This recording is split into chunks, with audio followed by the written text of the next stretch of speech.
the fires are 0% contained due to the strong winds and shortage of water. Now, for the latest, let's speak to CBS reporter Ashley Sharp. Ashley, thanks for joining us. What more can you tell us about the fires that continue to rage across Los Angeles?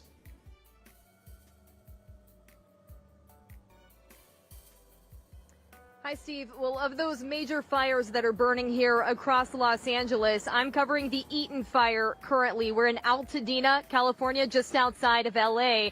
The Eaton fire is the second largest in size, but has proven the most fatal. We've reported 5 fatalities so far that the Eaton fire has been responsible for. And right now, that firefight is active around me. You're seeing a spot fire behind me where a structure has burned to the ground. And just up the hill from where I'm standing, dozens of fire trucks and crews are actively fighting the Eaton fire up on the hill. You'll hear off and on fire alarms that are sounding around me as well, and smoke has filled the air. What I can tell you, Steve, is the difference is the wind. What were hurricane force gusts yesterday have calmed, which is a help to those fire crews tonight. And speaking of those fire crews, Ashley, how have they been coping? They've been on the move and fighting these fires for well over a day now.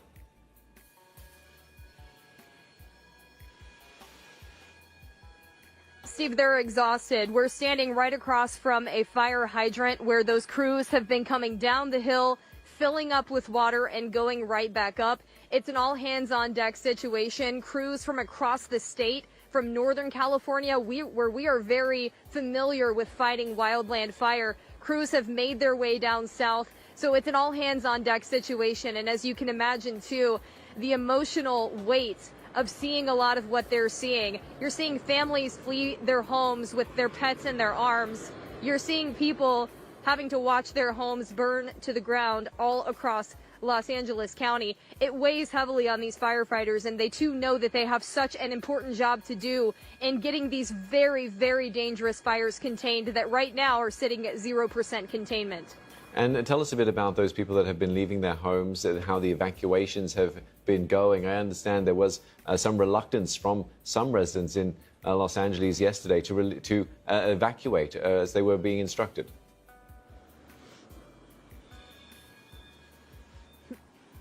The evacuation orders have continued tonight. I mean, tens of thousands of people under evacuation order, and Los Angeles' mayor warning tonight that there could be more evacuation orders coming through the night and into the morning. So if you're living in this Los Angeles area, you're glued to your phone. You're glued to information about where this fire is moving and where in turn you need to move. You asked about people who have evacuated.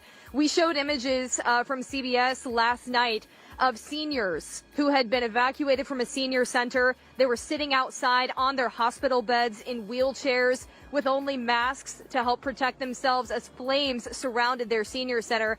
We did get to stop by the Pasadena Convention Center earlier today where some of those seniors were taken.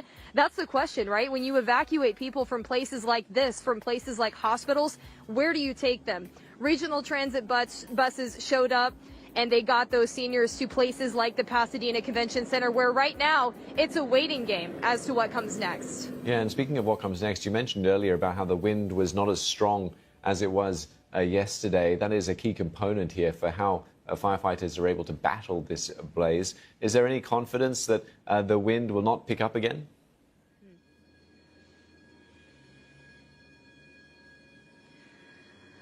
For perspective, I could tell you this, Steve. Yesterday, I could not be standing safely where I am right now because that wind would carry this small fire right here. The embers would catch and the brush surrounding me would be just a nearly certain risk that it would catch on fire. So we have a bit more confidence today. And, you know, most of these fires, yes, they are moving, but you can see, you know, my hair is not moving. Much behind me is not moving.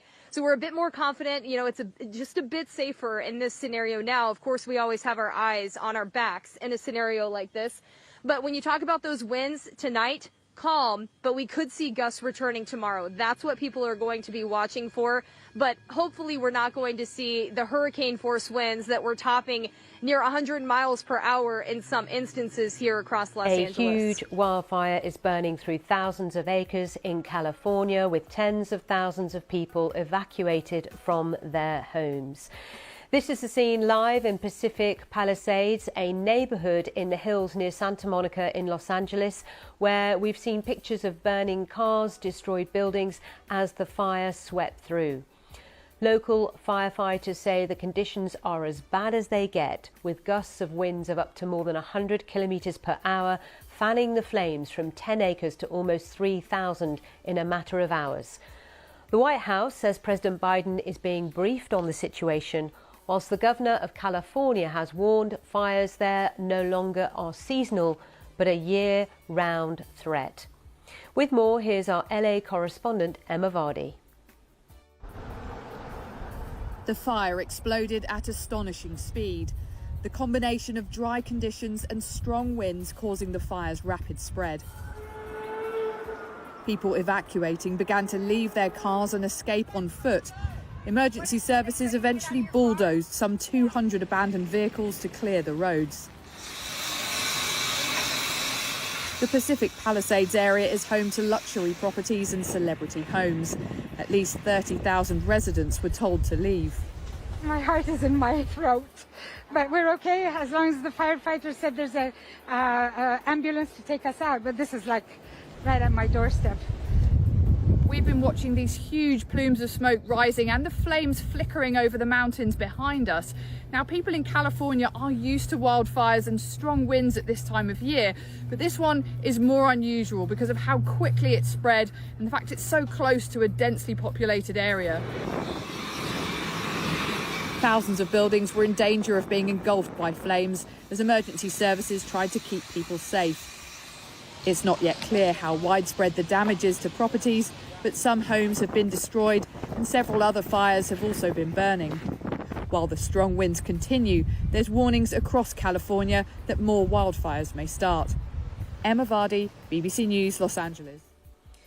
And this here is live film footage we're receiving right now here at BBC News from Altadena, which is in Los Angeles. You can see there a building on fire. Firefighters are just outside of this shot where they're trying to get control. It gives you a sense of the scale of this and the ferocity of the flames as firefighters desperately try to bring an end to these wildfires, which are just raging through the whole of Los Angeles at the moment.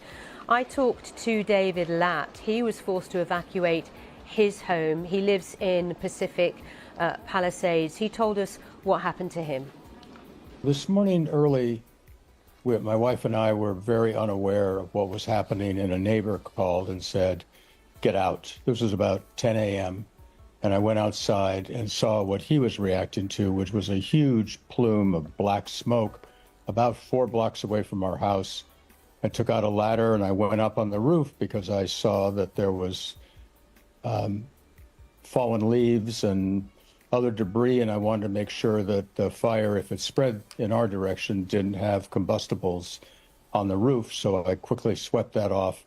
And then over the next 30 to 40 minutes, I watched as the fire got larger and moved in our direction. And as your reporter indicated, the problem here is extreme wind coupled with no rain for half a year. So the conditions are primed for a very difficult situation. We were ordered to evacuate, and the communication was extremely good. We received texts, messages saying you must evacuate immediately. And I have to say, our mayor, Karen Bass, had prepared for the situation by assembling material and personnel. So they were in the area, so the response was very quick. And even as I was watching in some video that I shot, you can see first observational helicopters analyzing the area from the air, or the situation from the air. And then you saw, I think they're called super scoopers, fixed wing airplanes that go close to the surface of the ocean, pick up water, and then drop it along with fire retardants to slow down the fire. So the attack by the city officials was very aggressive. The problem was, and continues to be, the wind. And again, as your reporter mentioned, the concern now is what's going to happen tonight, where the expectation is not hurricane force, but extremely high winds. And even though the personnel have been very aggressive in putting out the fires they can find, with the wind, it's very hard to know where the fires are going to be as they're spread, embers are picked up, and they can go across the street or a mile away. So all of LA is on alert. You hear sirens, excuse me, and you can tell there's a lot of smoke in the air. But we're happily safe at a friend's house in the middle of LA, an area called Larchmont. The problem in Pacific Palisades is that it's a relatively isolated area with just one road in and out. So the traffic jam, it took us 2 hours to get out of the area. And while you were speaking there, David, we were looking at the videos that you've sent us that you shot before you left your home. Just talk us through what goes through your mind when you know you've got to evacuate your home, you don't know what you will return to. I mean, what do you grab? And what's the pressure, the time pressure? I assume you really had to act quickly. Yeah, well, first of all, I'm a native Los Angelian. This, like earthquakes, is just a natural fact of living in the area. You're taught over and over again to have what they call a grab and go box, which means with your passport, tax records as you're preparing your tax returns, especially prized videos or still photographs and albums. So we already had part of that packed. We were also ready to go out of town. So we actually had suitcases packed with clothing, so we just knew to grab those. But you're right. The hard thing is we have paintings, some done by my wife's father, who's no longer with us. They're wonderful, but they're large, some of them, and by other artists, which we've collected over the years. And we knew we had to walk away from them. And that's hard. I mean, it's just hard to do. So that there was David Latt, who I spoke to earlier, who lives in Pacific Palisades. And these pictures we're receiving now are the area, Pacific Palisades, which is the area where he lives, where everyone has been ordered to evacuate their homes because, of course, it's extremely dangerous. As you can see here, 30,000 people are under evacuation orders at the moment across the state of Los Angeles, which has declared a state of emergency as the wildfires spread rapidly. The winds that are sort of extremely high and the dry lands, as we were hearing from our correspondent Emma Vardy earlier, making it very, very difficult to bring this under control.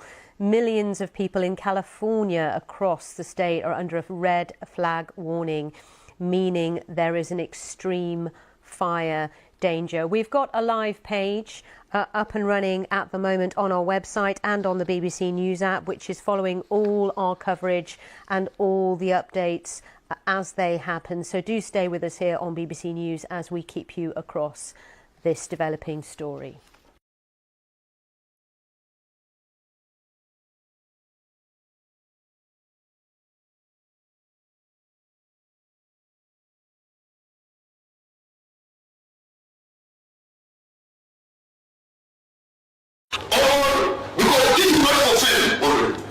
Churches, places of entertainment, clubs, gatherings. Whatever abasajja abalina oluntuma round bagenda bayingira buli wantu nga baleetesa sakke. Whoever is going to organize anything on that past is my prayer. If it's a church, beef up the security. If it is a gathering entertainment, beef up the what? The security. Otherwise, the devil is planning to destroy people who are gathered together.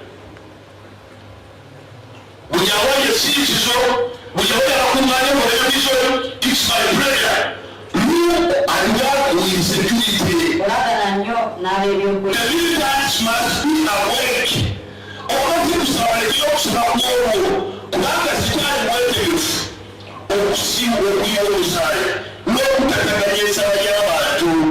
The evildoers, the wrongdoers are ready to disorganize the children of God. They will come like the sheep, but when the wolves, they're not saying they're never together in church. But that was not right from the beginning. If you come into church, don't count too many things.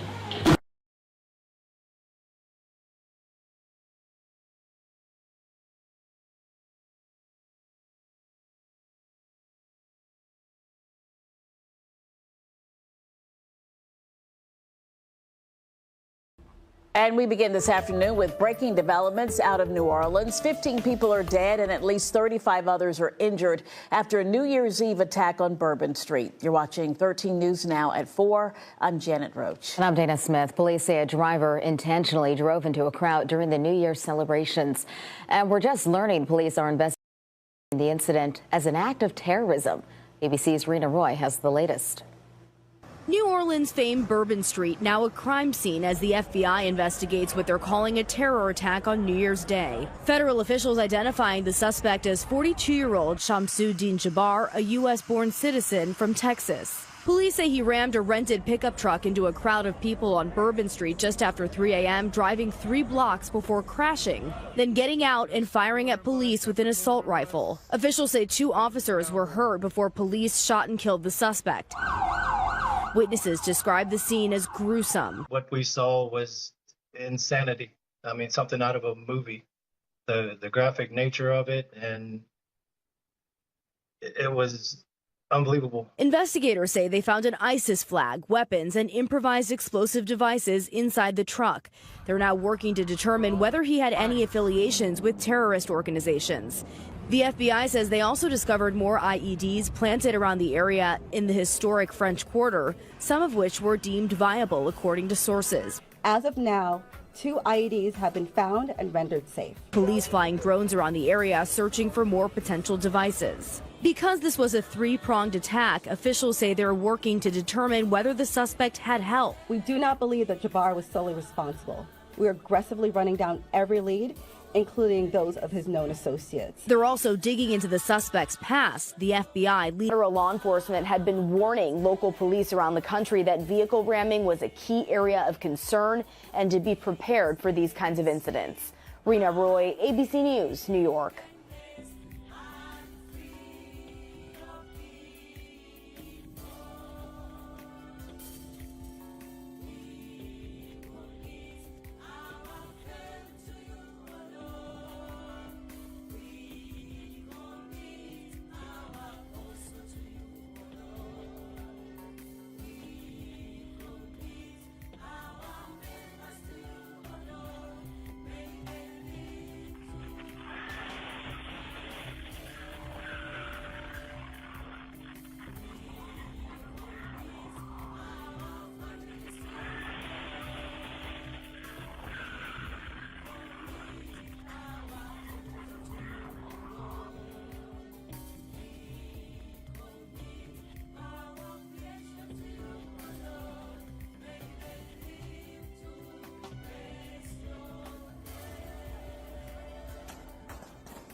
Hours before the attack, he posted videos on social media indicating that he was inspired by ISIS, expressing a desire to kill. The ISIS flag was found in his vehicle, which he rented to conduct this attack.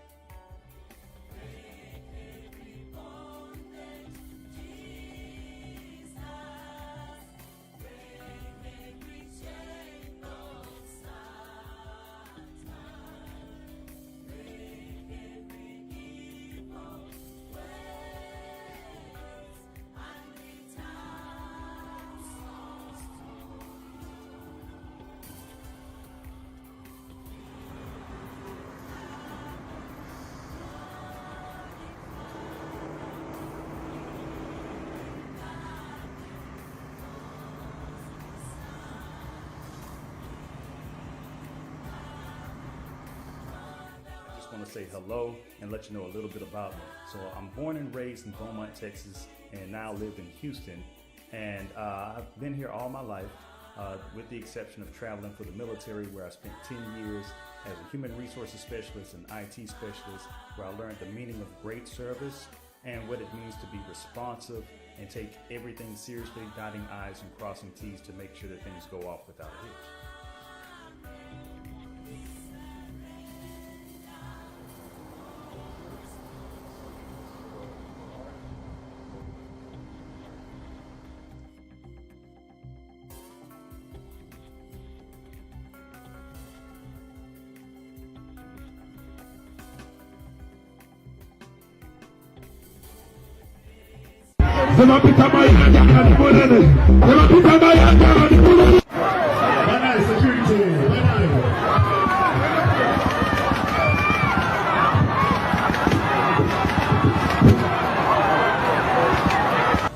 Palaso yasose ngali ku stage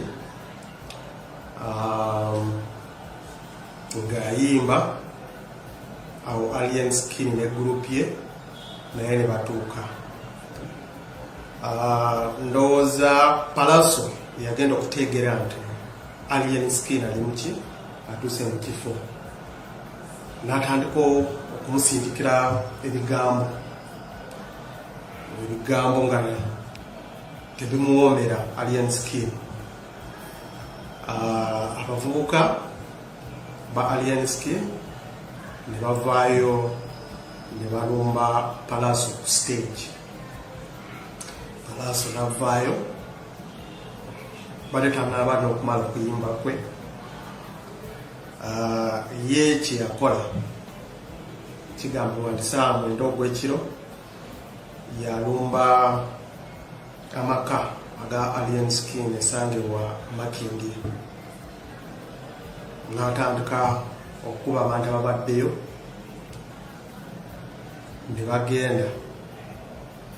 Ate leero ku makya ate ne bakeera ne balumba ki, ne babalumba ate amaka ga Alien Skin, ne batandika okunoona ebintu badala motoka zibadde bbiri, amadirisa g'amayumba ag'ennyumba ne bagiyasa. Ati ye Alien Skin aguddewo omusango.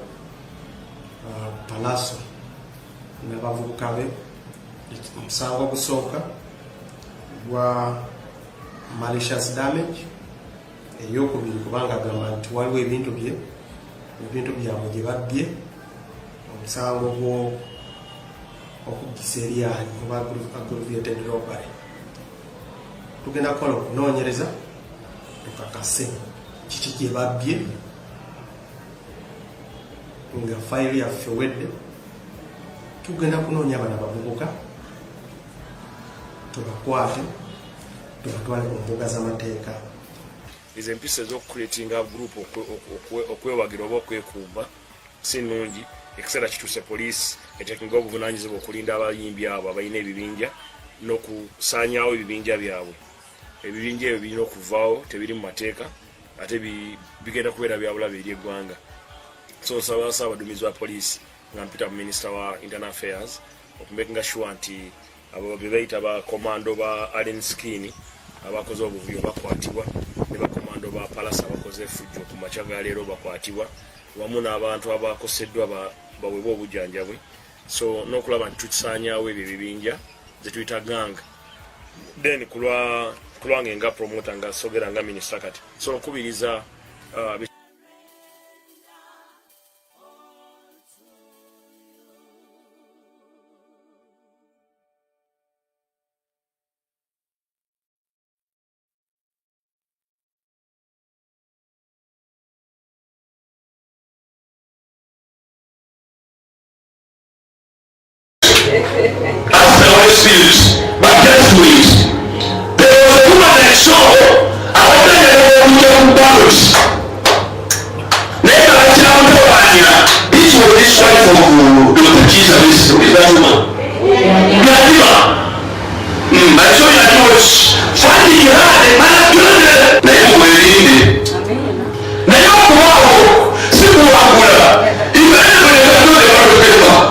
Nena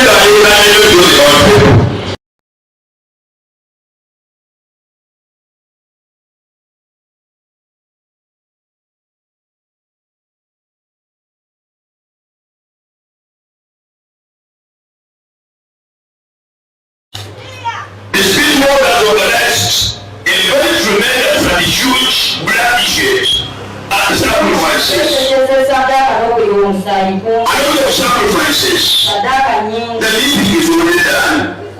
And many people are already pledged for sacrifice and for bloodshed.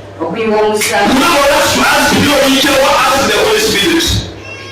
But the meeting is already done. Wherever you're moving, wherever you are, be careful. The meeting for bloodshed, sacrifices, salvation is already done.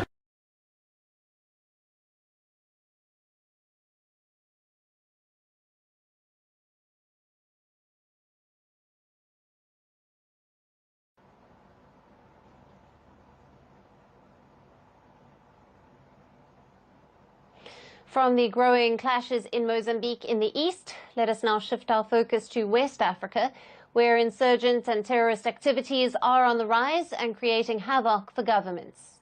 In the West African country of Benin, which is sandwiched between Nigeria, Togo, Niger and Burkina Faso, at least 28 soldiers have been allegedly killed in an attack in the northern part of the country.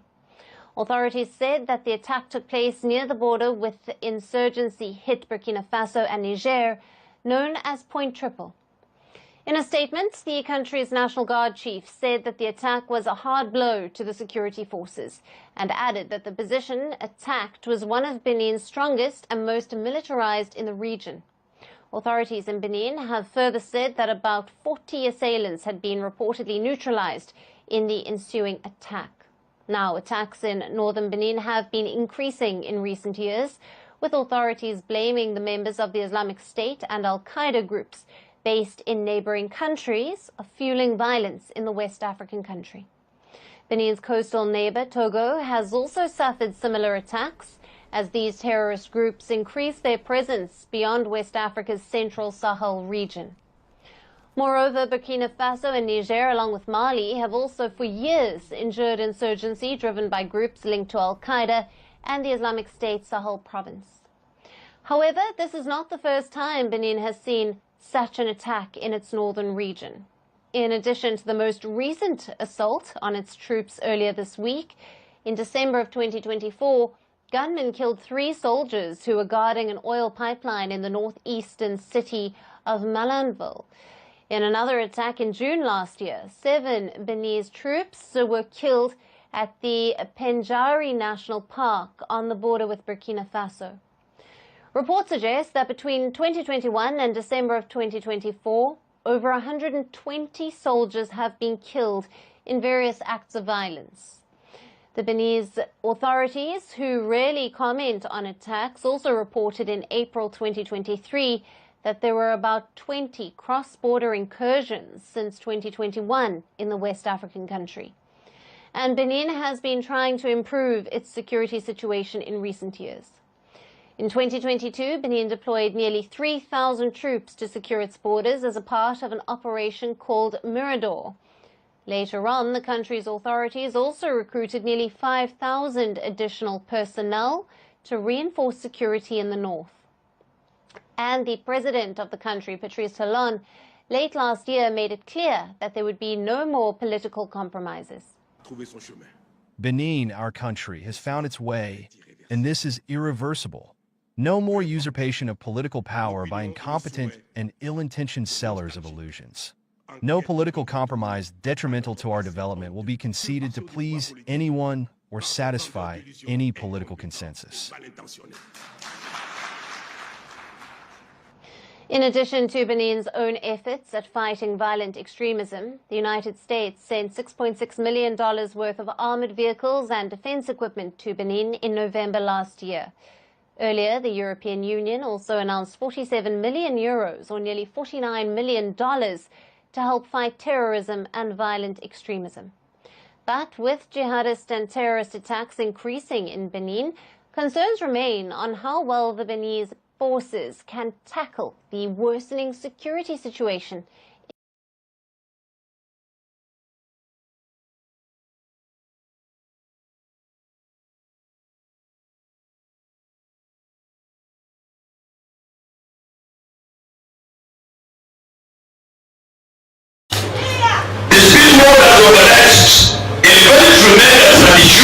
bloodshed and sacrifices. I don't have sacrifices. The living is already done. And many people are already pledged for sacrifice and for bloodshed. Now let's ask the Holy Spirit. But the living is already done. Wherever you are moving, wherever you are, be careful. The living for bloodshed, sacrifices, salvation is already done. And it's going to be manifested in this way. That are going to take the blood. It's not violent boys. Mwenavuka kwa batagala kola. Nga wine duwede. Bacha baku wana sima bate. Mwekalakasi. Bacha duwede. Mchimabide. Mukama yewa na gangu walutimanimu. But my prophecies are for the whole world. You see your man, wherever you are, please don't dare you engage in his fights. Omwekungu bajja kukuta ate bakuwulira ensinzigale bwaki obuliranga tu bw'obakubulyako sigalako owola. Otherwise everything is so big. The covenant of blood sacrifices is already done. Whoever will live out in this will die.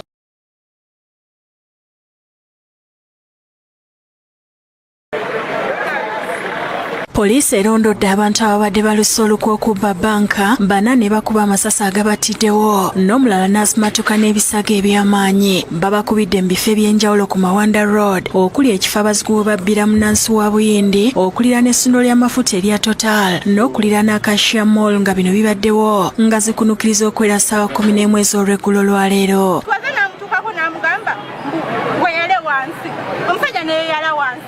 Watina wansi namugamba ntuluulira, omusajja n'amutuluulira, omusajja akwase episu n'agiggyayo n'amukuba amasasi asatu wano mu mutwe. Bo babadde bakabaze ekyo ekyabakoze miyaga ekuuta. Kino kireeseewo akalipagano k'ebidduka era abasirikale obwedda bakola bwezingirire okuyamba emmotoka okutambula. Omwogezi wa poliisi mu Kampala n'emirirwano Patrick Onyanga akakasizza okuttibwa kw'abaana bano era nti poliisi erudde ng'ebalondoola. Ababbira abantu nga bali bakozesa bubodaboda batera nnyo okulinda abava mu banka okugyayo ssente, babalumba ne babateematema oluusi ne babatiisatiisa n'ejjambiya. Kati badde bano bali ku lisiti yaffe oba olukalala lw'abantu gye tuli kulondola. Kitegerekese nti babadde balusa olukwe okubba ku banki ya Stanbic ku Acacia Mall Kamwokye era nga kigambibwa nti bazze beenyigira mu bubbi obw'emmundu mu bitundu by'eggwanga eby'enjawulo ng'okusinga bawondera abantu abatambula n'ensimbi ennyingi. Ababaddewo basanyukidde obwangu poliisi bwekozesezza okujja mu budde abazigu bano nga bagamba nti obubbi bususse mu kitundu. Nga teriddamu ne liyunga kuno bwakwata wanaati waddemba okuva wali oba okuva eri ku muziyamu ate olusalira okudda wano. Katirina kuba balyagala nnyo akatundu kano bakagala nnyo okuzaabulizawo okubbirawo. Myezi nga gino waliwo be bakubira wali eri rawundi ya wali eri odda mulago ne bakuba ate ebadde teyongayo so bwaba bakubye zimpesa nnanzi bubbi bujja kuggwawo bezakulabiramu. Abaali babbiddwako ku Mawanda Road bekokodde effujjo eribakolebwako era ne basaba poliisi okulawuna oluguudo lwonna. Nze nga 31 olayinzikirawo ebabba essimu yange. Abala basabye gavumenti okwanguya ekyokussa namba plate eza digito ku pikipiki kyanguye okuzirondoola kuba abababba kwe batambulira. Ekyenamba plate zigenda okuba nga nga zirondoolebwa ekinywisizaawo tujja kuba tuwonye ku bantu abo kubanga ebikolwa bino baleese nnyinyi ebikolwa bino ebyokubbira ku pikipiki ne batta abantu. Poliisi ekuŋŋaanyiza emirambo ne gitwalibwa mu ggwanika ly'eddwaliro ekkulu e Mulago ng'okunoonyereza bwe kugenda mu maaso.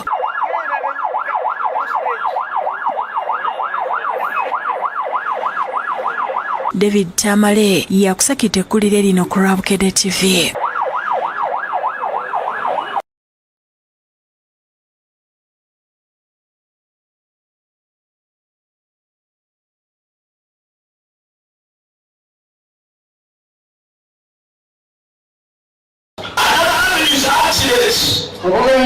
Accidents and blind spots are ready to swallow blood. Witches are ready to shed the blood of what is among the runners away. There is an hour here that if they don't have a system and small to different countries. Never come again to Okumi. In numbers, airplanes and water transport are going to claim a lot of blood. I'm going to claim a lot of blood. And he is going to go. Nothing is somewhere much. How do they go? The ship, ferries, water transport is going to be dangerous. And if it's here, I must move to different countries. But I'm protected by blood. But it must be what is being controlled.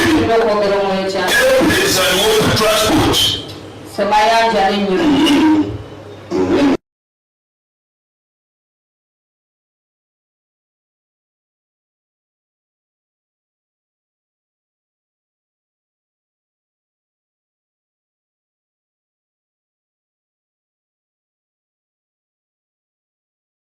We start with the developing news from South Korea. A plane has crashed on landing at an airport in the country and at least 176 people have been killed.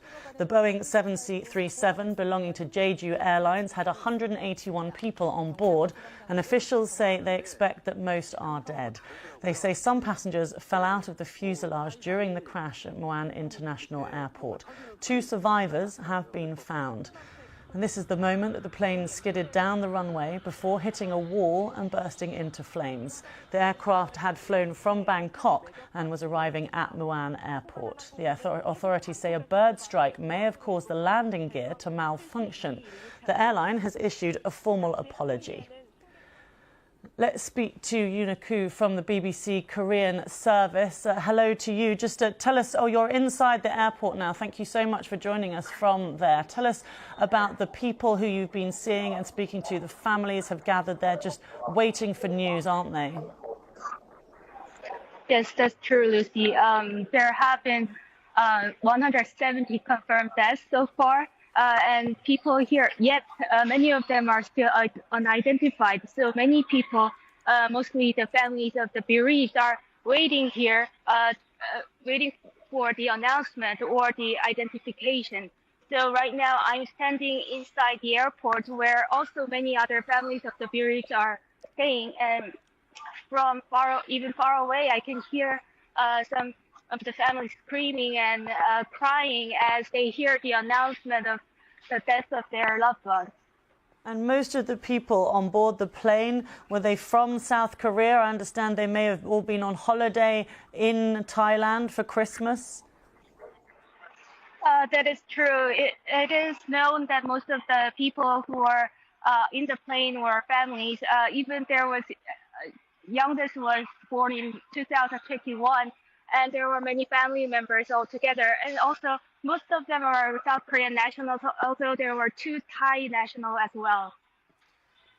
And in terms of the 2 people who survived, we understand that they were crew members. Has anything else been said about them? Unfortunately, after the announcement of 2 survivors, we are not hearing any additional survivors at this moment, and it seems pretty much a low chance to expect another survivor.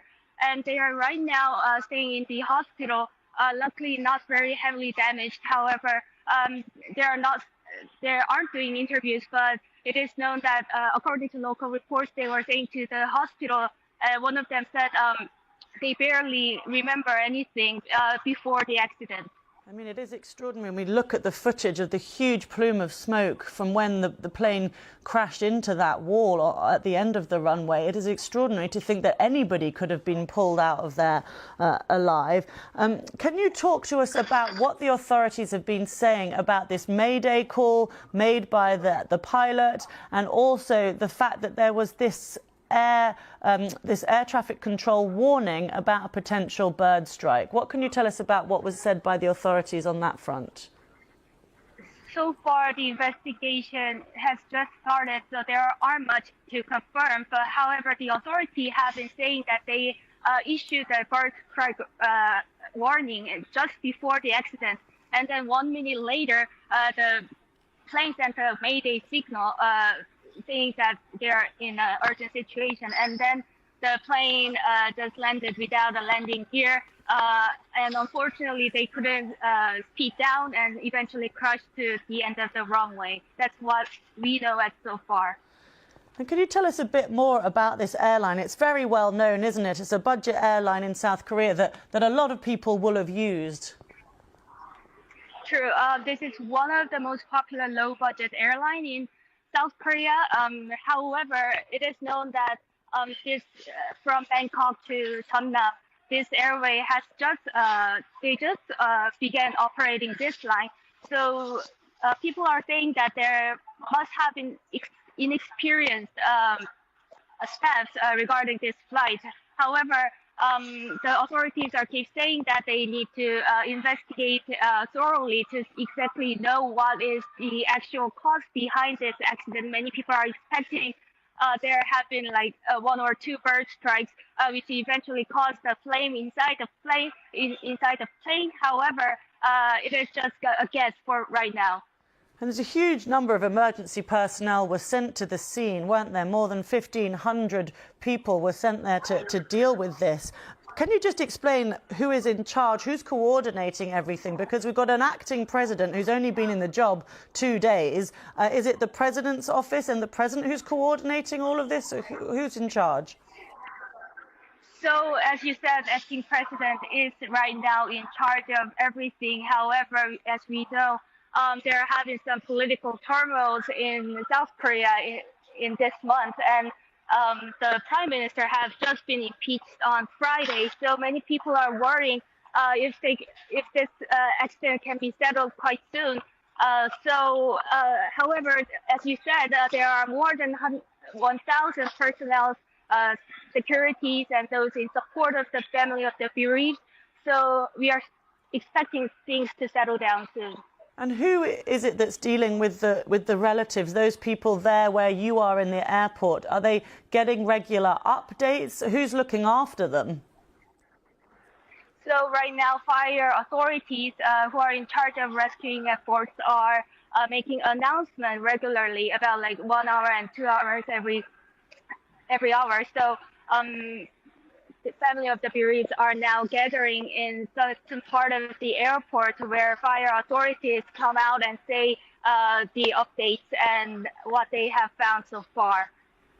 Presumably there's no other activity in the airport there. Presumably that's been completely closed to everybody else, and it's just reporters like yourself along with the relatives of those people who are looking for answers.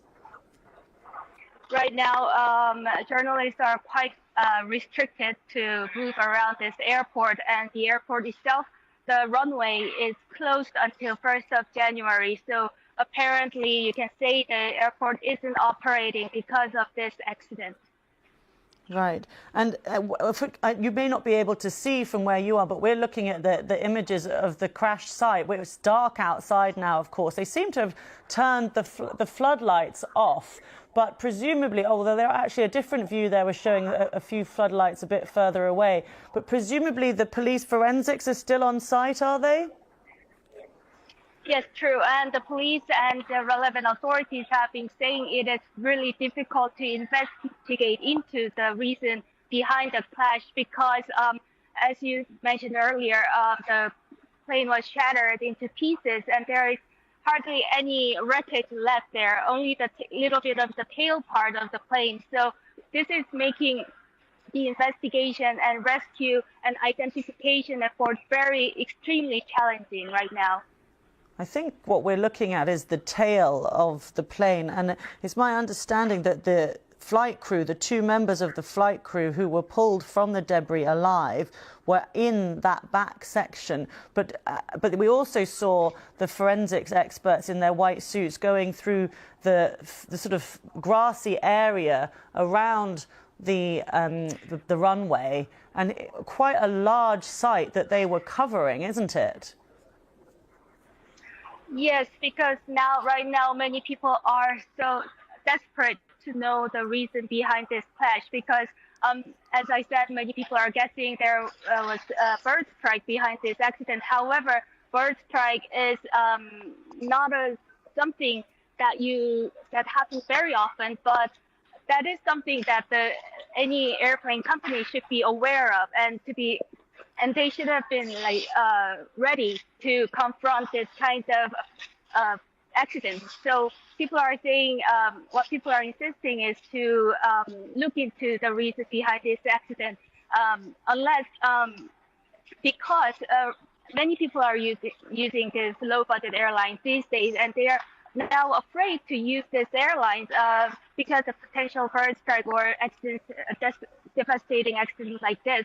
So I think the authorities are trying to speed up the investigation process at this moment.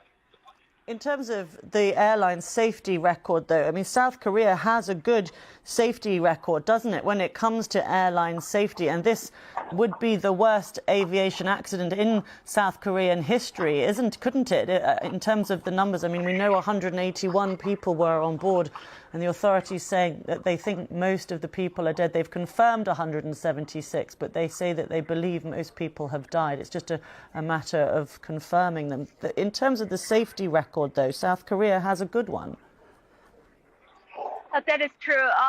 People are saying this is definitely the worst plane accident happened after 2000. Before 2000, there was one of the big plane accidents in 1997. However, if we exclude that one, this is, I think this will be the biggest plane accident with the biggest casualties. Yeah, I've been seeing that the plane manufacturer Boeing has offered its condolences and says it's in touch with South Korea's Jeju Air after this crash. The crash involved a Boeing-made 737-800. What is the CEO was talking earlier, wasn't there, of Jeju Air? What did the CEO have to say? Actually, the CEO was showing his condolences to the family of the bereaved and those who are related to the passengers. However, there was small dispute among the journalists and the CEO, because right after the briefing, CEO tried to leave the location as soon as possible without answering the questions by the journalists. So right now, people are saying the Jeju Airline and the relevant people should be take more responsibility and show some actions regarding this accident. Yeah. OK. Well, thank you so much for talking to us from inside the airport. I really appreciate your time, and hopefully we'll talk to you a bit later. That's Yuna Kyu there talking to us from inside Muan International Airport there. We can just show you the footage of the plane as it came down. It landed on the on the runway at the airport, and as you can see, going at quite some speed without its landing gear down. And this is the moment that it touched down onto the runway. And then you can see there, that's the moment afterwards where it burst into flames after hitting a wall. The death toll has now increased to 177 people. So that is the official number of dead confirmed. There were 181 people on board. And the officials believe that most people on the plane have died, but it's a question of confirming that. We do know, though, that 2 people managed to survive, 2 members of the crew who were based at the back, at the tail, near the tail of the plane, were pulled out and taken to hospital a little earlier. We haven't had an update on their condition as yet, though. We can hear now from the local fire chief, who gave an update on the rescue operation at the airport. 이번 사고 원인은 We are presuming the cause of the accident to be a bird strike or deteriorating weather conditions, and the exact cause will be determined by a further forensic and joint investigation. We are doing our best to search for more survivors. As a person who has seen the site, I can only say that I am sad. Well, I mentioned just a moment ago that the CEO of Jeju Air has given a statement. We can hear it now. He's apologised for the incident and bowed deeply during a televised briefing. He said that the cause of the crash was still unknown and that the aircraft had no record of accidents and that there were no early signs of malfunction. He also insisted that the airline will cooperate with investigators and make supporting the bereaved its priority. Firstly, I bow in apology to everyone who's cherished Jeju Air. Above all, I want to give my sincere apology and condolences to those who've lost their lives in the accident and their families. At the moment, it's hard to presume the cause of the accident, and we have to wait for the official investigation result from the authorities. Well, the families of the victims of the crash are gathered at Muan International Airport, and they listened as the names of those who died were read out, and a warning that some of you may find this distressing.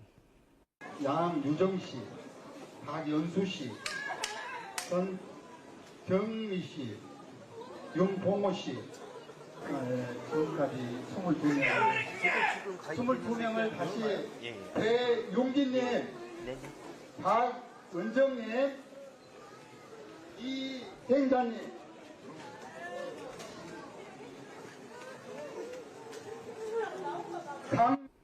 Those are the scenes there at the airport as names of those who died in the crash were read out to the families waiting. We can hear now from Jen Moon, who's a journalist in South Korea. She gave an update from the airport. So it's been now 7 to 8 hours since the crash, and authorities are still making their way to rescue and search either survivors or those the bodies. Heartbreaking scenes continue to unfold here at Muan International Airport as more than 100 family members gathered in a meeting room to receive updates about their loved ones. They are being briefed every half an hour by government authorities on the whereabouts and the whenabouts of the investigations and the search and rescue operations. But I continue to hear wails of grief by family members. Some are expressing anger at what they see as delayed responses from authorities and the airline. Some of these families have been pleading to be allowed near the crash site since this morning, but were denied access due to the restricted nature of the airport zone. The arrival area of the airport is now packed with families and Red Cross volunteers. They're handing out blankets. Many people are hugging each other, weeping, and there's a lot of just confusion amongst people scrambling to identify their loved ones and fill the airport area where hundreds of relatives are gathered waiting for the news. No cause for the plane crash has been officially confirmed yet, but what the relatives and the loved ones are hearing is that the fire service has actually suggested it could have been because of a collision with birds in poor weather conditions. The Transport Ministry officials have said that their early assessment of communication records showed the airport control tower issued a bird strike warning to the plane shortly before it intended to land and gave its pilot permission to land in a different area. The pilot then sent out a distress signal shortly before the plane went past the runway and skidded across the buffer zone here at the airport. So they informed the plane that there was a risk that they might hit some birds on landing and gave them the option, do you say, to land somewhere else? Yes, they were given that, and but still, what we saw was actually a plane landing on a belly landing, actually, without its landing gear operating, and then the plane hitting a wall and bursting into flames. In fact, the plane was almost completely destroyed by this explosion, with from what I saw on site, just tail part retaining a little bit of shape, and the rest of the plane looks almost impossible to run. A lot of aviation fuel here at the airport, and so this was a large explosion that the authorities are still trying to investigate the actual cause. It is extraordinary as we look at the footage of that crash to think that anybody could have survived, but they did pull 2 people out of the plane, didn't they? They did. Those were the 2 crew members, those in their 20s, 1 male, 1 female crew members of Jeju Air. They were actually pulled from the tail end of the aircraft. So those 2 survivors came from the tail end, which is now the only remaining debris from that aircraft crash. The 2 crew have been sent to Seoul, which is about 288 kilometers from here, to hospitals of their preference in Seoul. And you said a little earlier that the families, some of them were complaining about the delayed response from the authorities. In what way, what did that refer to, do you know? So there were a lot of confusion on when and where the briefings from different government ministries would be held.